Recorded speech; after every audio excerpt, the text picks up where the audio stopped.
नमस्कार दोस्तों, स्वागत है आप सभी का मेरे YouTube चैनल इन्फो अकेडमी पर। और आज की इस वीडियो में हम देखेंगे कि परफॉर्मा है, एप्लीकेशन परफॉर्मा है, वो आपने किस प्रकार से भरना है।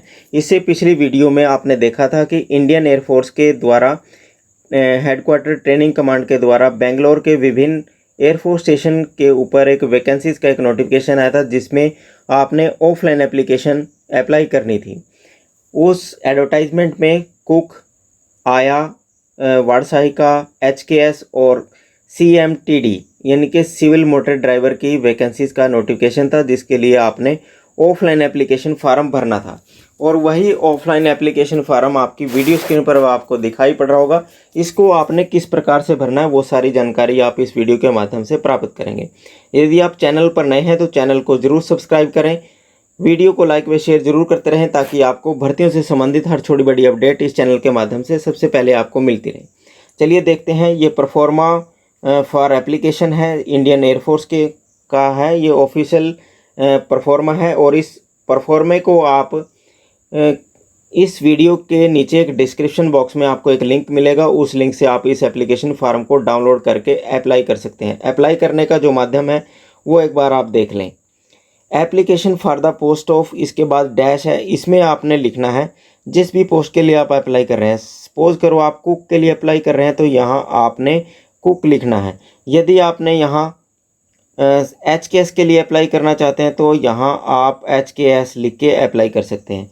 इनके बाद आप इस डैश में आपने क्या लिखना है, इस डैश में आपने वही एड्रेस लिखना है जिस स्टेशन के ऊपर आपने कुक के लिए या HKS के लिए अप्लाई करना है। सपोज करो आपने बेंगलोर के एयरफोर्स स्टेशन के लिए अप्लाई करना है तो बेंगलोर के जो एडवर्टाइजमेंट में जो एड्रेस दिया गया है यूनिट का, उस एड्रेस के ऊपर आपने भेज देना है। और वही एड्रेस आपने इनके बाद यहाँ इस कॉलम में आपने लिख देना है। आगे देखते हैं, एक बॉक्स बना है जो कि आपकी वीडियो स्क्रीन पर बॉक्स दिखाई पड़ रहा होगा। इस बॉक्स में आपने एक फ़ोटो पेस्ट करनी है और उसको आपने क्या करना है, सेल्फ अटेस्टेड कर देना है। उसके बाद फर्स्ट कॉलम में आपने क्या लिखना है, पोस्ट अप्लाइड फॉर। इस पोस्ट में भी आपने बताना है कि आप किस पोस्ट के लिए अप्लाई कर रहे हैं। सपोज करो आपने HKS के लिए अप्लाई करना है तो यहाँ HKS लिखेंगे। यदि आपने कुक के लिए अप्लाई करना है तो यहाँ आप कुक लिखेंगे। इस प्रकार से आपने इस एप्लीकेशन फार्म को पूर्ण करना है।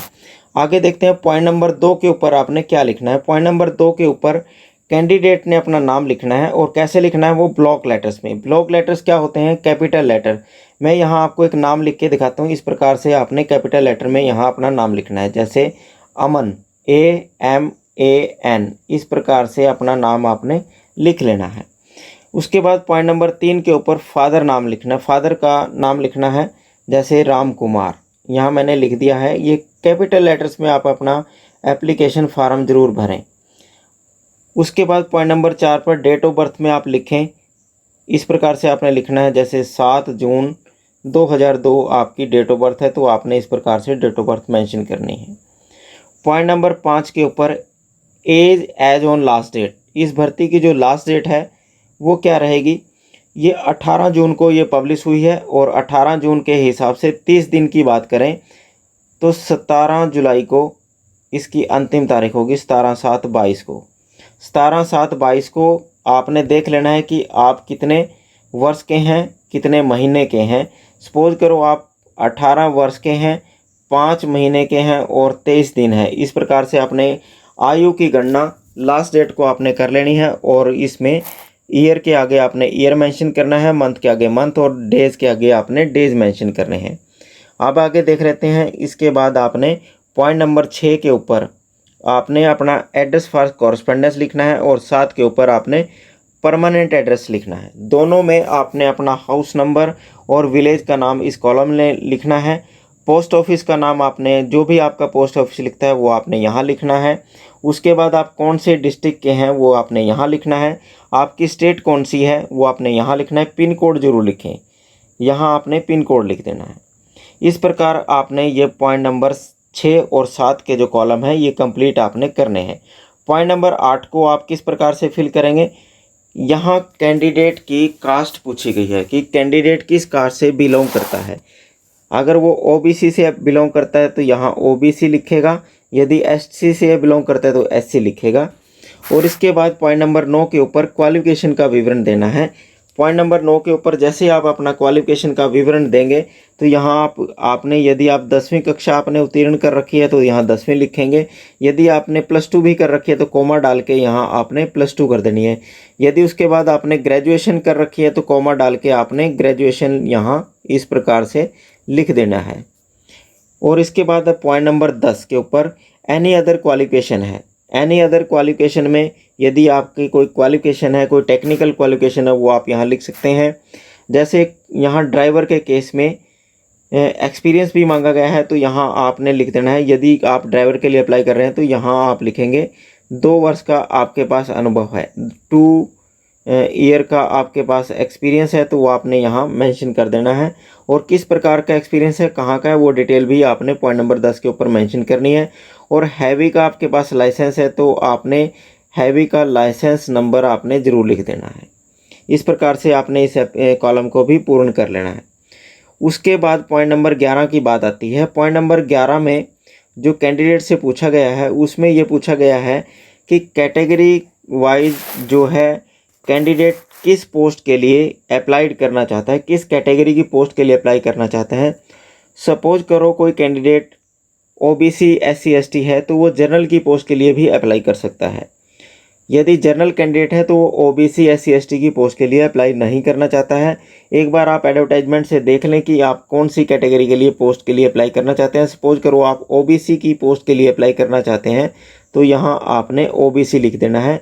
और ओबीसी का आपने सर्टिफिकेट की कॉपी भी यदि आप लगाएंगे तभी आपका ओबीसी कैटेगरी में माना जाएगा, अन्यथा आपका जनरल कैटेगरी में ही आपका फॉर्म कंसीडर होगा या आपका रद्द हो जाएगा। इसके बाद आपके पास कोई टेक्निकल ट्रेनिंग है, जैसे कई बार जो हैवी ड्राइवर हैं वो टेक्निकल ट्रेनिंग करके आते हैं, या कुक के केस में आपने 1 वर्ष का डिप्लोमा है तो वो आप यहाँ मेंशन कर सकते हैं। इसके बाद डोमिसाइल की बात पूछी गई है पॉइंट नंबर 13 के ऊपर। डोमिसाइल की बात है कि आप किस स्टेट के आप स्थायी निवासी हैं तो उस स्टेट का नाम आपने लिखना है। सपोज करो आप पंजाब के स्थायी निवासी हैं तो आपने यहाँ पंजाब लिखना है। यदि आप हिमाचल के हैं तो आपने हिमाचल लिख देना है। यहाँ एक बात और क्लियर कर देते हैं कि इस पद के लिए, इन पदों के लिए इस एप्लीकेशन जो इनवाइट की गई हैं इनके लिए किसी भी स्टेट के कैंडिडेट हैं जो अप्लाई कर सकते हैं। पॉइंट नंबर 14 के ऊपर पूछा गया है कि आप पहले से कहीं एम्प्लॉयमेंट एक्सचेंज में रजिस्ट्रेशन आपने करवा रखा है या नहीं। यदि करवा रखा है तो आप यस लिखेंगे, यदि नहीं है तो आप नो लिखेंगे। यदि आप यस लिखते हैं तो आपने अपना रजिस्ट्रेशन नंबर और name of the employment exchange का भी यहाँ आपने मेंशन करना है।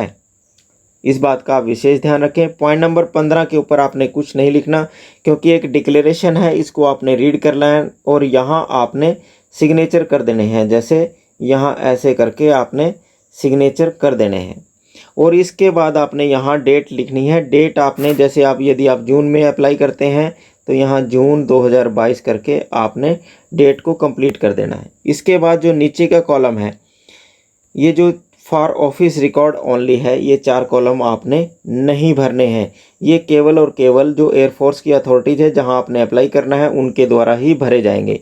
इसके बाद आपका पेज नंबर 2 के ऊपर एडमिट कार्ड का एक परफॉर्मा है, ये भी आपने भरना है। इसके ऊपर आपने सबसे पहले एक फ़ोटो पेस्ट करनी है और उसको आपने सेल्फ अटेस्टेड ज़रूर करना है। पोस्ट ऑफ के बाद इस कॉलम में आपने लिखना है जिस पोस्ट के लिए आपने अपना एप्लीकेशन फार्म भरा है। सपोज करो आपने कुक के लिए एप्लीकेशन फार्म भरा है तो यहाँ भी आप कुक ही लिखेंगे। इसके बाद कैंडिडेट ने अपना नाम लिखना है। नाम कैसे लिखना है वो आपने कैपिटल लेटर्स में लिखना है, यानी कि ब्लॉक लेटर्स में।